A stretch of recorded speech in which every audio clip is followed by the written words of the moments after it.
Je sais pas si vous êtes déjà demandé comment ça se fait qu'il y ait des gens intelligents, euh, cultivés, qui rentrent dans l'organisation. Moi, oui.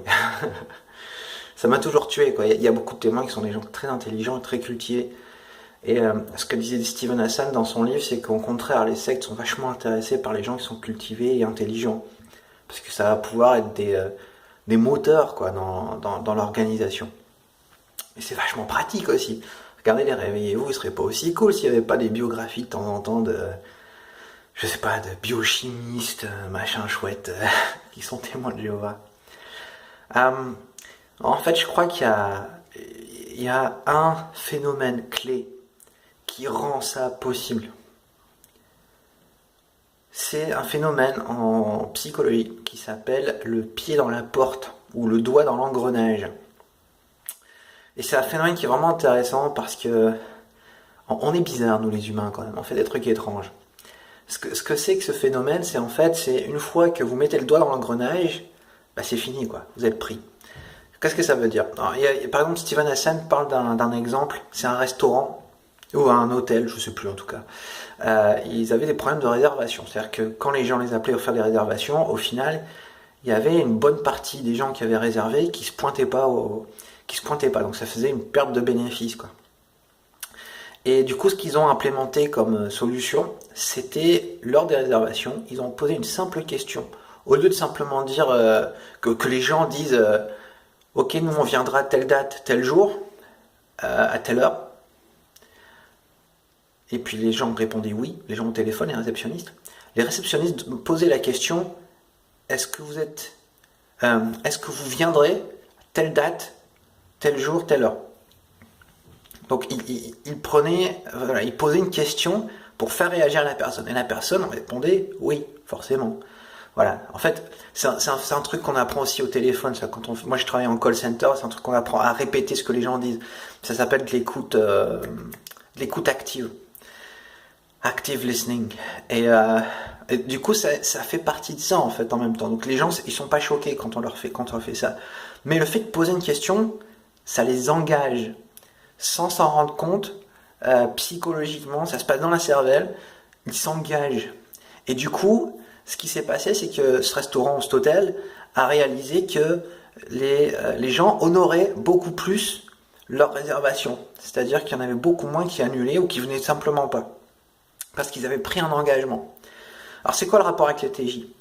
En fait, quand on étudie avec eux, alors je parle pas de ceux qui sont nés dedans comme moi, parce que c'est pas le même système, quoique moi c'est à moitié en fait.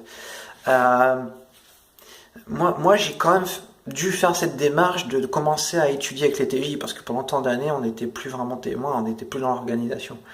Enfin, ce qui se passe quand les gens quand les TJ se pointent à la porte de quelqu'un, ou qu'ils se rencontrent sur le marché, etc. Quand ils vous proposent un tract, un magazine, un truc dans le genre, si vous le prenez, il est déjà trop tard. Dès que vous prenez un tract, vous avez déjà mis le doigt dans l'engrenage, quoi.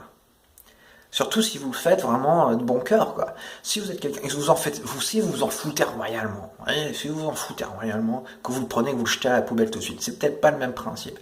Mais si vous le prenez de bon cœur et que vraiment vous allez le lire, et que vous allez prendre le temps d'y regarder, ou même si vous le mettez dans votre poche et que vous y repensez plus, il y a quand même eu un engagement. En fait, vous avez commencé quelque chose.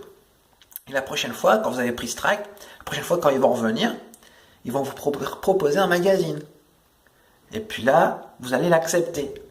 Parce que psychologiquement, c'est comme ça qu'on fonctionne. C'est ça l'histoire du pied dans la porte ou le doigt dans l'engrenage. C'est une fois qu'on a mis le doigt dans l'engrenage, une fois qu'on a pris un engagement, c'est difficile de refuser les engagements qui arrivent. Et c'est hyper graduel. J'aurais peut-être le faire dans l'autre sens en fait, pour la vidéo. C'est hyper graduel. Une fois que vous avez accepté une petite chose, la prochaine fois on peut augmenter. Et la fois d'après, ça va être encore plus gros. Et la fois d'après, ça va être encore plus gros. Et c'est comme ça aussi qu'on en arrive à manipuler les gens, à faire des choses que naturellement ils ne feraient pas. C'est comme ça. C'est vraiment en partant du petit. Alors c'est les tracts, le magazine, le livre, l'étude de livre, l'étude biblique, à domicile. Après ça dure un petit moment, et après au bout d'un moment, pendant ce temps-là, il va y avoir des changements. Par exemple, moi, un des premiers changements, ça a été de me couper les cheveux, parce que j'avais, je me suis arraché la boucle d'oreille. C'était de me couper les cheveux, parce que c'était un des premiers trucs qu'on m'a fait comprendre assez rapidement. Voilà, une fois qu'on prend des engagements comme ça, c'est parce que se couper les cheveux, c'était pas rien pour moi, c'était important à mes yeux. Et voilà, ça peut aller comme ça en progression. Et après, c'est difficile de dire non. C'est vraiment difficile de revenir en arrière. C'est vraiment comme de mettre une main dans l'engrenage, quoi. Et au début, ça commence par pas grand chose, et après, on se fait bouffer par la machine, quoi. Et donc c'est ça. Après, au bout d'un moment, on va demander à devenir proclamateur non baptisé. Et une fois qu'on est ça, la route elle est tracée vers le baptême. Et après, une fois qu'on est baptisé, c'est pareil, ça continue en fait. Le truc, c'est qu'une fois qu'on a fait le baptême, c'est un point de non-retour, quoi. Après, il y a plein de choses qui se mettent en route, comme par exemple le risque, cette épée de Damoclès qu'on a de quitter l'organisation et d'être exclu, d'être pas exclu, mais ostracisé par sa famille, par exemple, et ses amis. Et puis après, au fur et à mesure, ça continue comme ça. Et c'est pour ça qu'on en arrive à avoir des burn-out aussi, c'est parce on s'engage par nous-mêmes à tellement de choses. Par exemple, à prêcher plus, à faire un service de pionnier auxiliaire, puis après le service de pionnier permanent, et après ceci, puis après cela, puis les frères, ils doivent faire ceci, ils doivent s'occuper des territoires, ils doivent s'occuper des magazines, et après ils deviennent assistants ministériels, et après il faut qu'ils travaillent pour devenir anciens. C'est vraiment un engrenage qui finit pas, quoi, chez les TJ. Et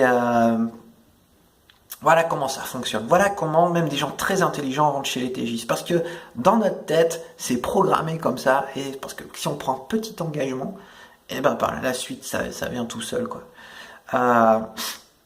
Voilà, c'est ce que je voulais dire dans cette petite vidéo. Je vous l'ai dit, je fais une introduction à la psychologie, j'en apprends énormément tous les jours, et c'est génial, quoi. C'est génial, mais ça fait un peu flipper en même temps. Et ce phénomène-là, c'est un phénomène qui est bien connu, qui est bien utilisé, malheureusement, en particulier par les mouvements à dérive sectaire, pour pas dire secte. Voilà, à bientôt.